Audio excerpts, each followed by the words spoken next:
जी, अस्सलाम वालेकुम व्यूअर्स। मैं हूँ शारिक जावेद, जर्मनी के शहर म्यूनिख से। और मेरे साथ हैं आज सलीम सिराजुद्दीन साहब, लेबनान के कैपिटल बैरूत से।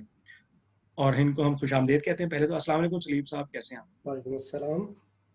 सलीम साहब जो हैं, इनका ताल्लुक शोबा इंजीनियरिंग से है और पिछले 15 साल से बैरूत में इंजीनियरिंग की कंपनी में अपने फ़राइज़ सर अंजाम दे रहे हैं और अब एक सीनियर पोजीशन पे वहाँ फाइज हैं।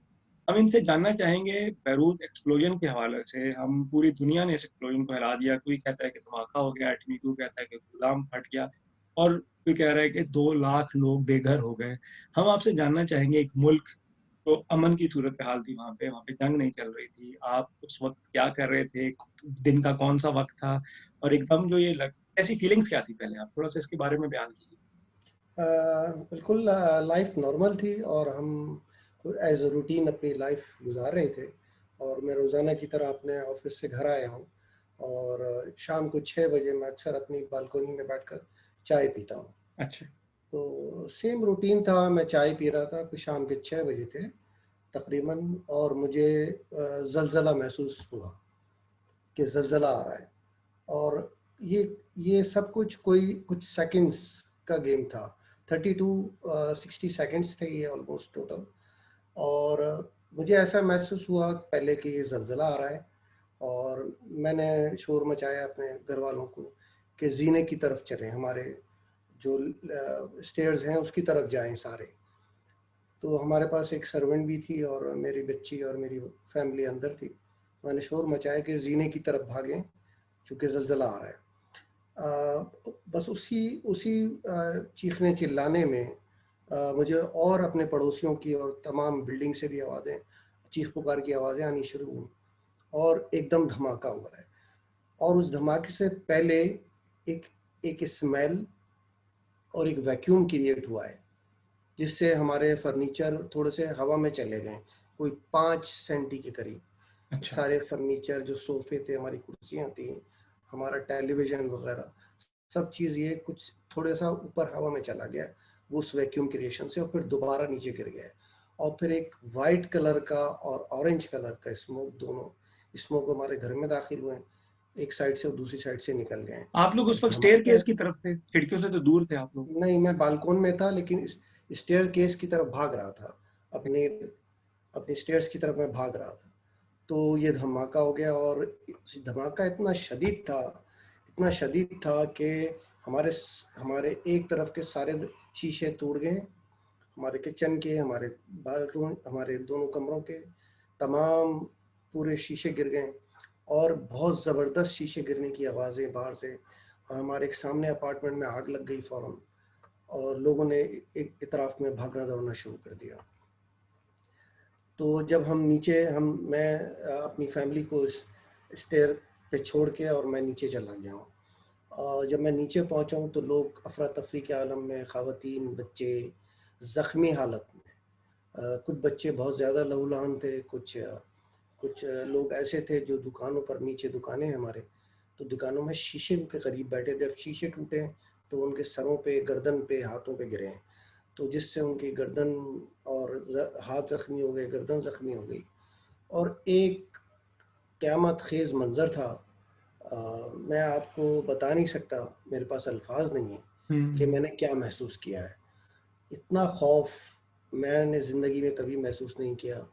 और जिस तरह की चीखो पुकार थी, लोग अपनी बालकोनी से कूदने की कोशिश कर रहे थे अनबिलीवेबल, कि क्योंकि पता नहीं हम चला कि क्या हो गया। कोई बिल्डिंग गिरने जी, लगी जी, है क्या? बिल्कुल, बिल्कुल समझ से बाहर था। और अभी तक यहाँ पे जितने भी लोग हैं, गम, गुस्से और सकते के आलम में हैं। कि ये उनकी हो क्या समझ गया में है? नहीं आ रहा कि हम किस तरह एक्सप्रेस करें, हमारे साथ हुआ क्या है। और मेरा घर कोई 3 किलोमीटर फासले पे है धमाके से। इस 3 किलोमीटर से लेके, और जो उस मैं पोर्ट के साउथ साइड पे रहता हूँ। अगर आप पोर्ट के नॉर्थ साइड पे जाते हैं तो एक तकरीबन ये 15 किलोमीटर की पूरी रोड है, 10 से 15 किलोमीटर। तो इसमें जो मेन रोड पे जितनी बिल्डिंग्स हैं, सबके शीशे टूटे हुए हैं, गाड़ियां उलट गई हैं, लोग बेघर हो गए हैं। जो लोग वहाँ रिहायशी थे, उनके घर मुकम्मल तबाह हैं। अभी तक लोग ढूंढ रहे हैं मिसिंग पर्सन्स को, उनकी लाशें में नहीं मिल रही हैं। लोग लगे हुए जो नीचे दबी हुई हैं लाशें।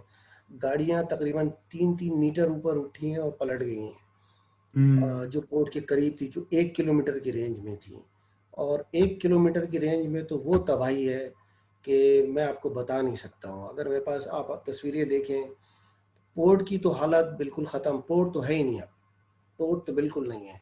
लेकिन पोर्ट के सामने रोड क्रॉस करके एक पाकिस्तानी फैमिली, साजिद अली हैं, वो हमारे साथी थे, और उनके एक साहबजादे थे 15 साल के, उनकी ऑन द स्पॉट डेथ हो गई। साजिद बहुत बुरी तरह ज़ख्मी है। वो अभी दोनों हाथ उनके ऑपरेट हुए हैं, और उनकी वाइफ और उनकी बच्ची अभी तक हॉस्पिटल में एडमिट है। इंतहाई अफसोसनाक वाक़या उनके साथ हुआ। इंतहाई अफसोसनाक। बहुत ज़्यादा मुतासिर हुए हैं, वो बेघर हो गए हैं। पाकिस्तान एम्बेसी उसके लिए काम कर रही है, और पाकिस्तानी एम्बेसी उस पर काम कर रही है। उनकी काफ़ी मदद कर रहे हैं पाकिस्तानी लोग, जो पेपर वर्क के हवाले से। सही। लेकिन पाकिस्तान कम्युनिटी यहाँ पर जो है वो फाइनेंशियली सपोर्टिंग के लिए उनके लिए तैयार है, सही। और हमें उनके बेटे की बॉडी ट्रांसफ़र करनी है पाकिस्तान, अब उसके लिए काम हो रहा है।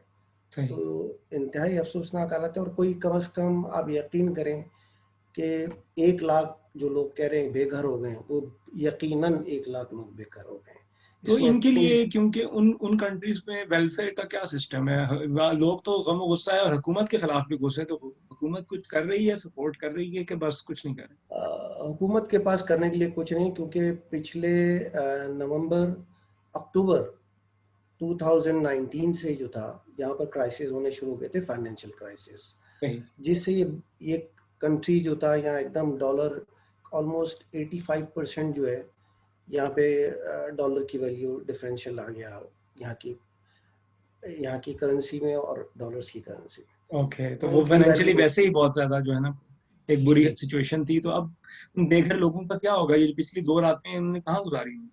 बेघर लोग अभी तक ऐसे ही गुजार रहे हैं, अपने रिश्तेदारों के घर पे चले गए हैं, अपने पहाड़ियों पे। यहाँ ज़्यादातर ये पहाड़ी इलाका है, लोग पहाड़ों की तरफ मूव कर रहे हैं। गवर्नमेंट ने अभी तक कोई ऐसा कैंप नहीं लगाया कि जहाँ लोग जाके यहाँ यहाँ अपने तौर पे लोग, आज मैंने देखा है कि जो यहाँ फॉरेनर्स हैं, जो स्कूल्स हैं, जो कम्युनिटीज़ हैं, वो अपने तौर पे सफाई का काम कर रहे हैं। अपने तौर पे लोगों के लिए खाना ले जा रहे हैं, जो लोग बेघर हैं उनको खाना दे रहे हैं। अपने तौर पे उनके लिए पानी प्रोवाइड किया जा रहा है। लेकिन गवर्नमेंट की तरफ से अभी कोई एक्शन नहीं है, ना किसी रेड क्रॉस टीम, ना कोई कंट्री। फ्रांस के प्रेसिडेंट आए थे यहाँ पर, उन्होंने विजिट किया उन स्ट्रीट्स का जो सबसे ज़्यादा तबाह हुई हैं। जो जमेजी एक एरिया जो सबसे ज़्यादा हर्ट हुआ है इस ब्लास्ट में, इस एक्सप्लोजन में, तो वहाँ उन्होंने विजिट किया है। और अभी तक कोई ऐसा ना गवर्नमेंट की तरफ से, ना किसी और दूसरी कंट्री की तरफ से कोई सपोर्ट आई। हाँ, मेडिसिन आ रही है, पाकिस्तान ने भी मेडिसिन भेजी है, कुछ 4 टन के करीब पाकिस्तान से मेडिसिन रिसीव हुई हैं 2 दिन पहले, जो हमारे पाकिस्तानी दुरानी साहब हैं एम्बेसडर, उन्होंने कम्युनिटी को दी हैं, आपकी गवर्नमेंट को दी हैं। और रोज़ाना के हिसाब से डॉक्टर्स नर्सेज आ रहे हैं दूसरी कंट्रीज से। लेकिन एज सच एक ऐसी जो सपोर्ट होती है, जो जो रोज़ाना लाइफ के लिए ज़रूरी होती है, जिसमें रिहाइश है, कपड़े हैं, आपको ट्रैवलिंग है, ट्रांसपोर्ट है, वो मेडिकल है, यानी कि वो बहुत सब। वक्त लगेगा इसको सही करने। ये लोग अपनी मदद के तहत, अपनी मदद आपके तहत थोड़ा बहुत कर रहे हैं, लेकिन निज़ाम जिंदगी काफी हद तक मफलूज हो गया होगा। कितना बड़ा शहर है बैरूत? कितनी आबादी है बैरूत की? बैरूत एक छोटा सा शहर है, लेकिन बहुत पॉपुलेटेड है, बहुत कंजस्टेड है, बहुत पॉपुलेटेड है। ये आप कह लें इसको मिनी हांगकांग। जिस तरह हांगकांग में आप देखते हैं बिल्डिंग पे बिल्डिंग, बिल्डिंग पे बिल्डिंग, इस तरह ये भी बहुत हिली है। एरिया है सारा। और हर हर स्ट्रीट पे कम से कम 6 और ज़्यादा से ज़्यादा 20 फ्लोर की बिल्डिंग्स हैं, और बिल्कुल पॉपुलेटेड तो इसी एरिया वजह है। से फिर डैमेज भी ज्यादा हुआ होगा। बिल्कुल, जो अच्छा। फ्रंट पे, जो ज़्यादातर फ्रंट पे जो मेन हाईवे है, पोर्ट के साथ जो हाईवे है, तो जो मेन रोड पे बिल्डिंग्स हैं, वो बहुत ज़्यादा मुतासिर हुई हैं, बहुत सही। ज़्यादा तबाही हुई है।